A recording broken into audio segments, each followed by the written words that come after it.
आज राज्य मंत्रिमंडळाच्या बैठकीमध्ये सिंधुदुर्गात आणि कोकणाच्या आंबा शेतकऱ्यांच्या परिस्थितीसंदर्भात चर्चा झाली।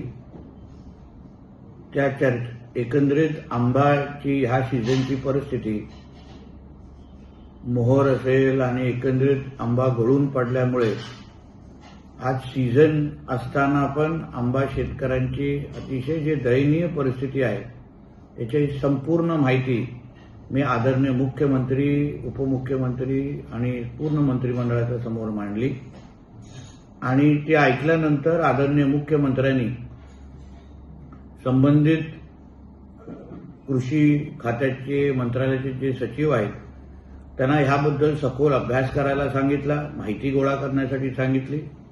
मी ही मागणी केली की ह्या संदर्भात काहीतरी एक अभ्यास गट तयार करून आदरणीय मुख्यमंत्र्यांच्या नेतृत्वात लवकरात लवकर आंबा बागायतदारांच्या आणि आंबा शेतकऱ्यांच्या संदर्भात आणि कोकणातल्या एकंदरीत आंब्याच्या संदर्भात एक बैठक लवकरात लवकर लावावी। त्यानुसार आदरणीय मुख्यमंत्री साहेबांनी पहिली माहिती गोळा करून त्या बाबतीमध्ये लवकरात लवकर निर्णय घेण्याच्या दृष्टिकोनातून निर्देश दिलेले आहेत।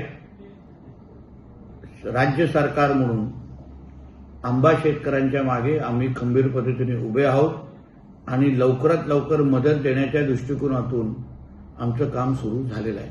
धन्यवाद।